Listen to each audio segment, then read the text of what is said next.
تو حقیقت میں یہ قید بھی اللہ تعالیٰ ایمان والے کے لیے اتنی خوبصورت بنا دیتا ہے کہ دنیا کی زندگی بھی اللہ تعالیٰ مومن کے لیے ایک اچھی اطمینان والی پرسکون زندگی بناتا ہے۔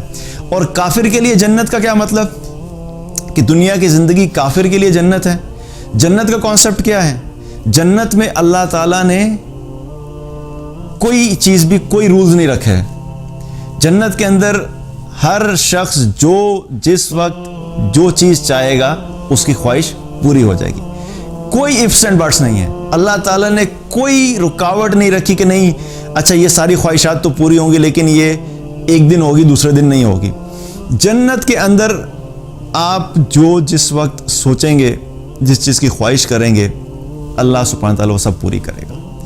تو یہ جو مائنڈ سیٹ ہے اس طرح کی لائف گزارنے کا، وہ کون گزار رہا ہے؟ یہ جنت میں مومنوں کے لیے اللہ نے یہ زندگی رکھی۔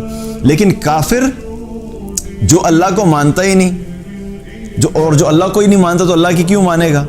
تو جس کے سامنے زندگی گزارنے کا کوئی طریقہ ہی نہیں، جس کا کوئی رب ہی نہیں، جو اللہ کو مانتا ہی نہیں، تو اس کے لیے تو دنیا کی زندگی جنت اسی اعتبار سے ہے کہ وہ دنیا میں جب زندگی گزارے گا وہ ہر چیز میں اپنی خواہش کی پیروی کرے گا۔ اس کا جو دل چاہے گا کھانے کا وہ کھائے گا۔ اگر اس کے سامنے چکن آئے گا، مٹن آئے گا اور ایون خنزیر آئے گا وہ سب کھائے گا، کیونکہ اس کے لیے سب گوشت ہے۔ لیکن ایک ایمان والا کیا کرتا ہے؟ ایمان والا دیکھتا ہے نہیں یہ حلال ہے کہ نہیں ہے۔ پہلی چیز یہی کرتا ہے کہ حلال چیز ہے کہ نہیں، حلال ہے تو کھاؤں گا، حلال نہیں ہے تو میں نہیں کھاؤں گا۔ لیکن کافر کیا کرتا ہے؟ کھانے کے اندر اس کی کوئی لمیٹیشن نہیں ہے، جو اس کے سامنے آپ رکھیں گے وہ کھائے گا۔ پینے کے معاملے میں کیا ہے؟ ایمان والا جب بھی اپنا ڈیسیژن کرے گا وہ دیکھے گا بھئی یہ جو بھی مشروب میرے سامنے لا کے رکھا جا رہا ہے یہ حلال ہے کہ نہیں، اس کے اندر کوئی ایسے انگریڈینٹس تو نہیں ہے کہ جو حرام ہے۔ اور شراب اگر اس کے سامنے پیش کی جائے گی تو شراب نہیں پیے گا کیونکہ اسے پتہ ہے شراب حرام ہے۔ لیکن جو کافر ہے اس کے سامنے جو چیز آئے گی وہ سب پیے گا، اس کو اس سے کوئی فرق نہیں پڑتا کہ میرے سامنے جو ہے وہ جوس رکھا گیا ہے یا کولڈ ڈرنک رکھی گئی ہے، شراب رکھی گئی ہے۔ اسی طریقے سے اس کو جب اپنی فزیکل ریکوائرمنٹ پوری کرنی ہے، اپنی خواہش پوری کرنی ہے، تو اس کو اس سے کوئی غرض نہیں ہے کہ میں نے اپنی خواہش پوری کرنی ہے تو ایک طریقہ دیا گیا ہے کہ میں پراپرلی اس کی شادی کروں، نکاح کروں اور اس طریقے سے اپنی خواہش پوری کروں۔ اس کو جب جس کے ساتھ جہاں خواہش پوری کرنی ہے وہ اپنی خواہش پوری کرے گا۔ تو وہ اپیرنٹلی تو کیا ہے کہ یوں لگتا ہے کہ جنت کی زندگی گزار ہے کہ اس کے اوپر کوئی ریسٹرکشنز نہیں ہیں۔ لیکن یہی شخص، اس کے بارے میں کیا فرمایا رسول اللہ صلی اللہ علیہ وسلم نے کہ جو شخص دنیا کی مٹھاس کیا فرمایا کہ دنیا کی جو مٹھاس ہے پھر آخرت کی کڑواہٹ بنے گی، کیونکہ اس شخص نے دنیا میں ہی اپنی خواہشات کو پورا کرنا چاہا، دنیا میں اپنی لذتیں پوری کرتا رہا، اور اب کیا ہے کہ جب یہ مرے گا اور پھر جب آخرت میں جائے گا تو کیا ہوگا؟ اس کے لیے یہی چیز کڑواہٹ کا سبب بنے گی اور اس کے لیے آخرت میں پھر کچھ بھی نہیں ہے۔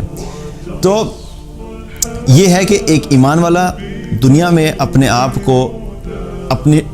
کو اللہ کے دین کا پابند بنا کے چلتا ہے، اور پھر جس طرح دنیا مومن کے لیے قید خانہ ہے اور کافر کے لیے جنت ہے، موت کے بعد اللہ سبحانہ تعالیٰ اس ساری چیز کو ریورس کر دے گا۔ جس شخص نے اللہ کی اطاعت والی زندگی گزاری ہوگی، چاہے ظاہری طور پہ اس نے اپنے آپ کو ریسٹرکٹ کیا، چاہے ظاہری طور پہ اس نے اپنے آپ کو تھوڑا سا مشکل میں رکھ کے اپنے آپ کو اللہ کی اطاعت کا پابند کیا، تو پھر ایسے لوگوں کو اللہ تعالیٰ آخرت میں جنت دے گا۔ اور وہ جو جنت ہے اور وہاں پہ جو خواہشات پوری کرنے کی آپشن ہے وہ دنیا میں کمپیریبل ہی نہیں ہے۔ لیکن جو لوگ دنیا میں جنت منائے بیٹھے تھے، آخرت میں پھر کیا ہوگا؟ جنہوں نے دنیا میں اللہ کی نافرمانی کی، اپنی خواہشات کی پیروی کی، اللہ کو پہچاننا نہیں، اللہ کے احکامات کو مانا نہیں اور اپنی مرضی کی اپنی منچاہی زندگی گزاری، تو مرنا تو انہوں نے بھی ہے۔ مومن جو ہے وہ بھی دنیا سے چلا جائے گا، کافر جو ہے وہ بھی دنیا سے چلا جائے گا۔ تو مرنے کے بعد پھر کیا ہوگا کہ اللہ سبحانہ تعالیٰ دونوں کو دکھا دے گا۔ جس نے دنیا میں قید والی زندگی گزاری، اللہ کے اطاعت والی زندگی گزاری، اس کو اللہ تعالیٰ آخرت میں جنت عطا فرمائے گا، اور جس نے دنیا میں اپنی مرضی کی زندگی گزاری، اللہ کی نافرمانی والی زندگی گزاری اور اسی حال میں دنیا سے چلا گیا، تو پھر اس کا ٹھکانہ جہنم ہے۔ تو یہ کیا ہے کہ پھر آخرت میں مومن کو اس قید کا جس پہ اس نے اپنے آپ کو پابند کیا تھا، اللہ سبحانہ تعالیٰ آخرت میں پھر اس کو جنت کی شکل میں اس کا اجر اور اس کا انعام اس کو دکھا دے گا۔